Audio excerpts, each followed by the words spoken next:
Ladies and gentlemen, now that we got the hatch running properly, we passed emissions. Now I want to do some upgrades that aren't going to cost me any money, but they're going to make a big difference. So as you guys know, the hatch, it's a DX, right?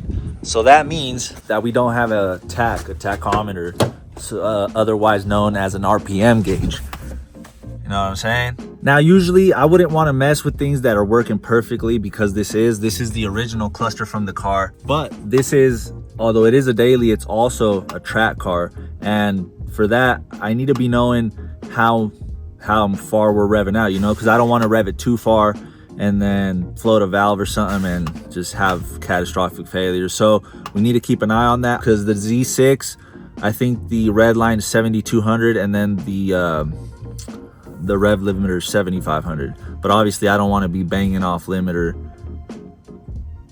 because, yeah, anyway. Now I know some of you guys are going to be upset about what I'm going to do, but I'm going to do it because it's always reversible anyway. So if we need to, we could just change it back and everything will be fine. But I'm going to be stealing the cluster off of my SI here. Actually, you know what I just thought about too? I could use my SI wheel too. It's not in as nice of a shape. You can see it kind of peeling off the original coating. Maybe, I guess I could use like a steering wheel cover, but I don't really like steering wheel covers. But anyway, we could always take it off, mock it up. I think that'll look pretty sick because this wheel is a little bit cooler. Let me walk over here and show you the difference. See the difference on the wheel? So yeah, that wheel would look sick. So yeah, we're gonna have 2 modifications, baby. All right, but first things first, we got to take this cover off. And to do that, it's pretty easy. You just pop these things off right here, those 2 cover pieces. And then there's a Phillips screw under there on each one of those. And then we got this one here. And then we got this one here.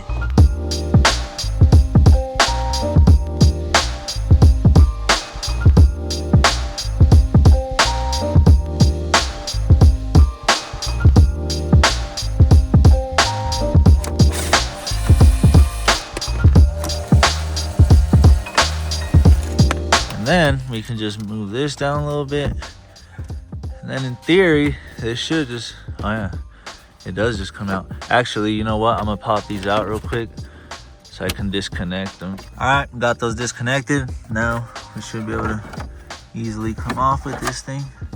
Yes sir. Damn, that's pretty clean under there actually. Be a perfect time to clean up under here now though. But now from here we got 4 screws that hold it in. 1, 2, and then 3 and 4.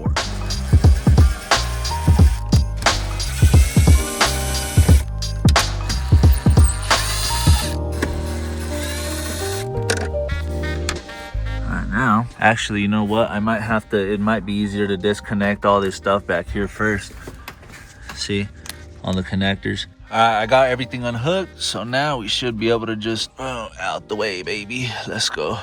Man, this one's so clean. I'm definitely keeping this. But now it's time to do the same thing to the red hatch. That way we could swap that one into here. But before I do it, still the craziest thing to me is that the one with the tack will work on the one that doesn't have it, which is insane. And then this one's an automatic and the one with the tack's for the manual. So, I mean, let's go. And also, I think it's worth mentioning, I think this clip is going to be extra because it's the one that just, so here's the park reverse neutral. So I think that's just the illumination for that right here. All right, here's the one out of the SI, man. That shit looks so clean. I'm so excited about that tack. Hell yeah. I cleaned it up so it's not all dusty no more. And then I'm not going to change over the odometer just because, I mean, I'm not ever going to sell this car and I don't really care, you know what I'm saying? But I guess we are going to be getting a newer odometer, 204 on the old one, and then 185 on the one with the tag. So, I mean, like I said, you guys know the truth anyway, so it don't even matter. Let's go. And then something else I just noticed, it's missing this bulb here. I'm not sure, because it looks like it's directly behind the check engine light. So before I put it back all together, I'm going to plug it in, turn the key, and then see what all works and what doesn't. We might just have to take one off of this one and put it in there. All right, got it all plugged in. I did leave that one like that. I'm not gonna clip it or nothing. That way it's not shorting out on anything, but we should be good to See what happens. Oh, the tach moved. Let's go. Yes, the fuel's going up because we are a little over, we're like 3/4 here, so it's moving up. It's going. Let's go. We got the brake working, the door, battery. Let's see if it works with the hatch open. Oh, let's go. That's weird that the tach is at like 500 though. I'm not sure why that's happening, but it looks like it's gonna work. And then the check engine light did come on and off, so that's good. All right, let's fire it up.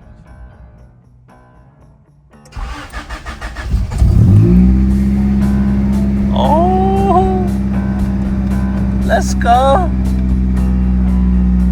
I think it's working. I think it's working. Let's go. Let's see if the turn signals. Oh no. Oh no. Oh wait, it might be because I don't have the hazard thing plugged in yet. We'll just test all that at the end. Let's go. I'm gonna wait just a little bit, give it a little bit of temperature before I rev it up to see if it moves, but so far we're looking good. Let's go. All right, she's been running a couple minutes. Let's see. Oh, that's fucking whack, boy. Oh, there we go. It woke it up. Let's go. It woke it up. Let's go. Let's go. She was still sleeping. She didn't know he had swapped it yet. That's sick.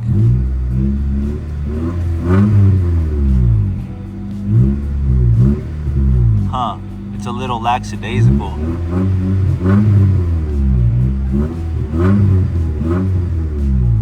Huh.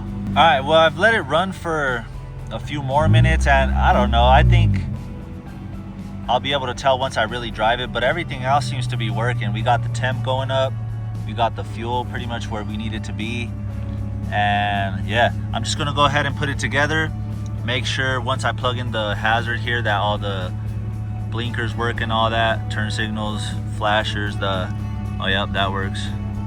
All right, there it is. Man, that looks so good. She's all back together now that we got the hazard button in. We could test the blinkers and all that. Yes, sir. Oh yeah. Let's go. Hazards. Yep. Allen. Let's go. Man, I hope that tach works. All right, now before we switch the steering wheel, I do want to go ahead and just drive it, because that's the main thing we're doing here, is trying to see if we could get that to work. But yeah, man, she's looking clean now. Let's go see. All right, I got some bad news, man. It kind of works, but then it kind of doesn't. It's like an intermittent thing. I'll show you at the next stop sign. I'll do a pull. Like when it works, I think it's like about 500 RPM off, and then there's times where it just stays like at 2 grand, even though we're up at like 3. So man, I wanted this to work so clean, but maybe it's just the tach that's old and it just stopped working no more. All right, right here.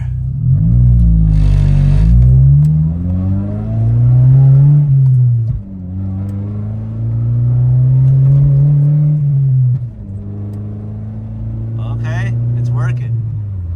Let's go. Okay. All right, we're coming up to another stop sign. Let's see again.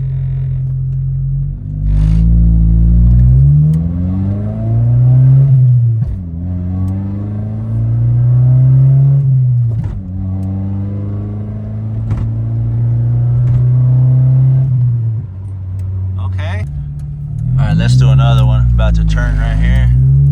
We'll straighten her out.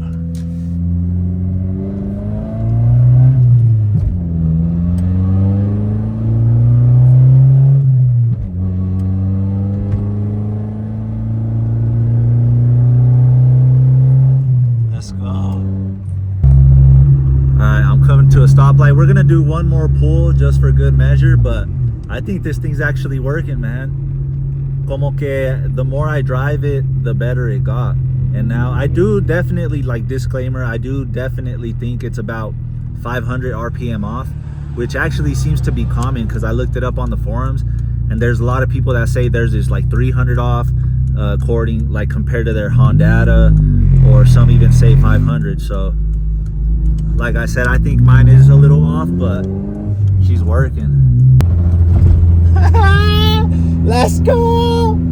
That's so sick, man. It just made it that much cooler. And then the setup of the gauges just looks so much doper, man. Hell yeah. So now I think we could head back to the house and then swap out this steering wheel and see how that looks. All right, we're back. Yeah, I think it's a little off, but she'll do, man. Let's go. I love that thing. Let's go. Shout out Honda, man. All right, so now it's time for the steering wheel. I don't think these have an airbag. Anyway, super easy to take off. We just got to pop this off, and then under here's a 19mm nut. Take that off, pop this right off. I'm gonna go with the plastic pry tool first, just because. Oh shit. Okay, I'm gonna have to hold this thing real quick. All right, there it is. So I ended up using this one right here, just because with that one it's too thick of a plastic and it wouldn't go in, but I pressed down on the steering wheel first and then in. That way I wouldn't mess up the little finish around here, just because it's super brittle, but we're good. So now there's that 19mm right there. We just got to take that off and she'll come right off. Should just be a quick, yes sir. Go. Came out with the nut, and now it should just come straight out, baby. Yes sir.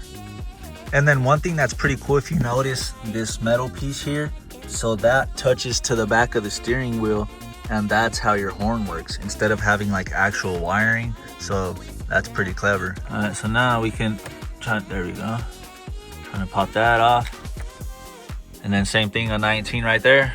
And now this one should just, same thing, pop right off. Come on, baby.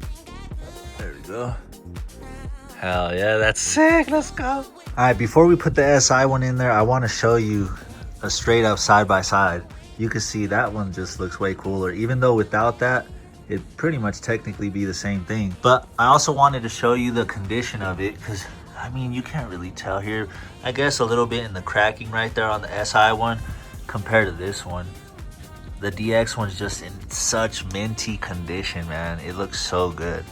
But I think this one looks good enough to where it's not too noticeable unless you're actually trying to look for it. And then we'll switch this out so you can see the bottom, like, little chrome thing it has on it. It's missing. We'll just throw this one on there.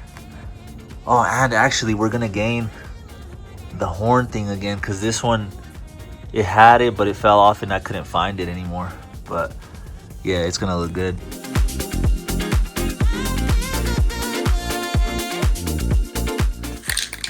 I took a lot of that chrome stuff off and then some of the black peeled as well, but I got it sanded down. I did manage to save the chrome look on the H, so I taped it off. Now we're just about to spray some adhesion promoter. Boom. Now we're gonna let it dry for, I'd say, about 10-15 minutes, and then we'll come back and spray it black. All right, now I'm gonna use some SEM trim black. Should leave it looking pretty nice. Let's see.